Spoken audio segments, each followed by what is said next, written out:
Good morning once again. It's Trading Hour. I am Anuj. With me, of course, Reema and Sumera.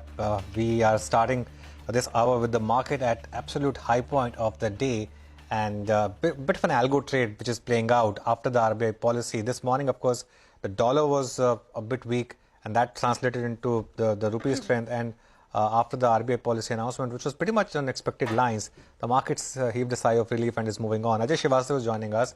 He's CEO of Dimensions Corporate Finance Services. Ajay, good morning. Good So, morning. the issue here is that for better part of last month we kept talking about decoupling, and then last 10 days recoupled, right? But today once again our market is sort of outperforming.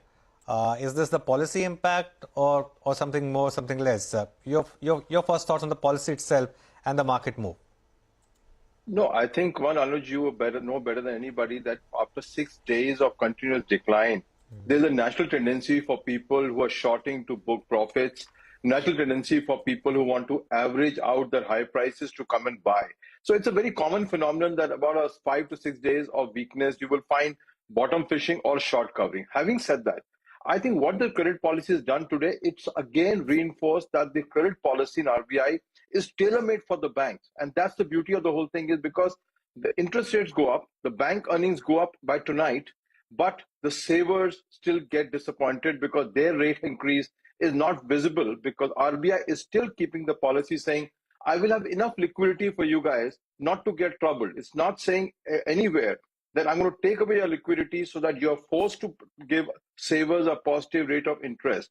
And therefore, the 4% NIM which most private banks enjoy continue to be so-called guaranteed by RBI. The policy has failed. There's no doubt that it's hit consumption. The index is where it is, thanks to global, thanks to it. Consumption in India is not the brightest. September has not been a very bright month, as you will see you see the first indicators come out. We've been monitoring it, not good one. But it continues the same. Protect the bank margin policy shows in the stock market for the banks. So you buy banks, and which ones? Sorry? Do you buy banks then, and which ones? I mean, they've outperformed. See, no, see, again, as I said to again and again, I'm saying that the banks will not outperform the industrial sector in this country as a relative returns, purely because anytime it goes up, the supply of stock is enough with the FPIs to pummel it and sell and book profits. And we've seen a consistent pattern to that. Therefore, you can buy if you don't have it, you can buy the top layer names, private bank, because that is where you need to be.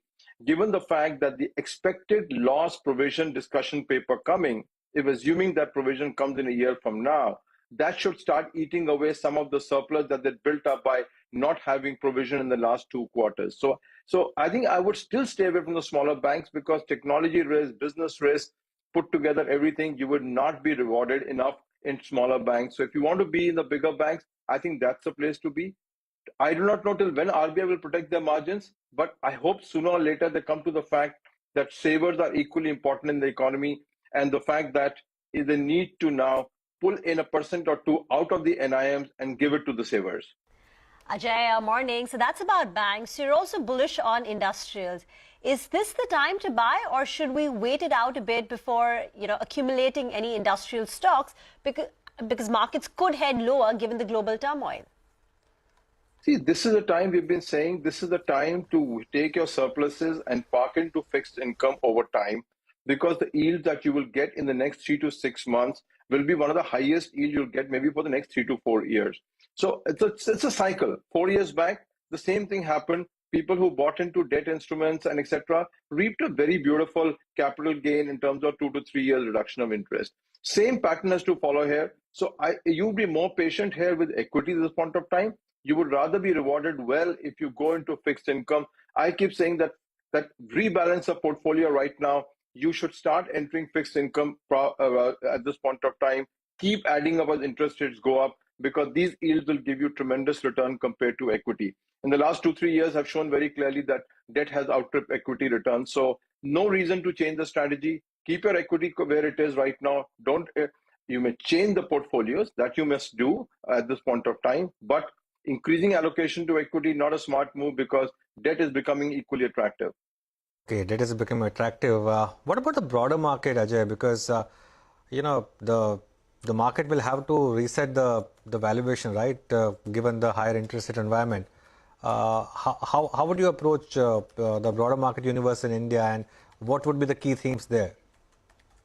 See, the broader market, Anuj, is safeguarded very largely because the supply of stock is limited and the natural demand in India keeps coming up, whether it is SIPs, whether it is Provident Fund, whether it is, you've seen insurance companies have been picking up a lot of stake in Indian companies. So you have a relative investor comfort that this segment, which is whether mid cap or large cap, where you have low FPI holdings, I think is safeguarded because supply of stock is missing.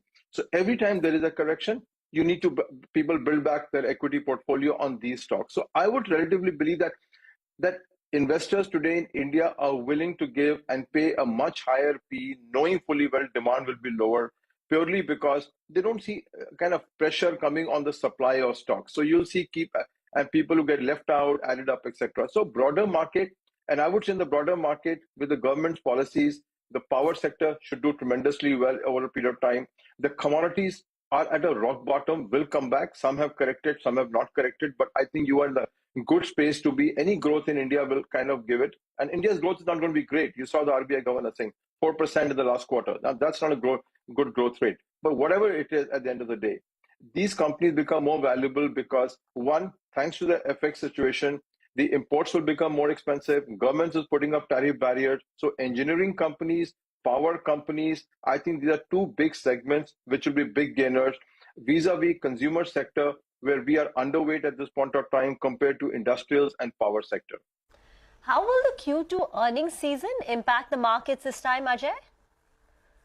Well, this earning can't be very good because the season is the worst season among all. Maybe some supplies do happen in preparation of the festive season. To that extent, September can be better.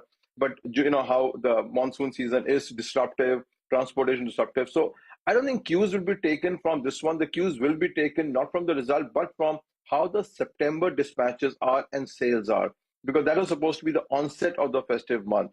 I would say reasonable institutional investors, instead of looking at the result for this quarter, would more look at how the festive season of October is going, because if you see the slackening, you see the rest of the year now getting wasted. So I would say October triggers in terms of whether it's hotels, whether it is the airline, whether it is vehicle registrations, are going to be the trigger for this market more than result. Nobody's expecting any fancy result from the September quarter at this point of time. I think it's ordinary result is good result as for most companies. Okay, and what about IT? The first to come off the block will always be the IT seasons. I'm sure, Ajay, you expected a question on technology from me. But, you know, there is a lot of worry on the demand front as well as on margins. Your thoughts?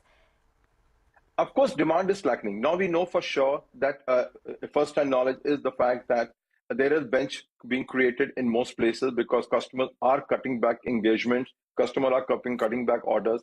So there is very clear weakness which is happening at the most of the IT companies. So don't expect any surprises from them. And as I keep saying that these are the stocks which are the most volatile, because this is where FPIs have the ability to park in and sell large lots of stocks. So moment, even if the slight improvement takes place, you suddenly find FPIs coming and dumping the stock. This is one stock, if you have retired and you don't want headaches, I would still recommend for people to buy the stock because dividend will be good, buybacks are good. And, so yes, there will be volatility in price, but at these rates, if you want to keep for 10-year perspective, you're retired, you don't want to look at the market morning, day and night, it's a good place to be. It's a safe place to be. But if you are an active investor looking at the return on capital employed and your risk return ratio, that's a nice place to be because somebody's sitting with you supply of paper. So no matter how good the fundamentals are, the supply will keep hitting us at this point of time. And yes, rupee dollar will help. Definitely 81 rupees will help. But we forget the fact that the premiums have come down by 1 rupee thanks to RBI intervention. It should be 3.5 rupees for annual premium. Now it is 2 rupees 60 paisa. So while optically we got 2 rupee benefit in a dollar, 1 rupee we lost on the premium. Still 82 to a dollar and 85 1 year forward is a pretty good rate for those companies at this point of time. So if you are good and happy with dividends and buyback, it's a very good place to be because these companies are going to make 3, 4, 5 rupees over the last year on a dollar extra for doing really nothing. So safe place, good dividends are coming your way, good buybacks are coming your way, but price volatility perhaps will remain. Great. Ajay, thanks a lot for your time today. Appreciate it. Thank you very much. Have a good day. Okay, you too. By the way, the market, this morning I was making a point about this algo trade which could play out today. The bank nifty should outperform and IT should fall because of the way the dollar has behaved. And that's one trade which has played out actually last 3 or 4 days. It's the USD INR, and that's really driving most of the markets. The currency market is driving equity markets in almost a straight line manner over the last few days. We'll take a break. Up next, we'll discuss what's buzzing in the commodity space with Manisha Gupta.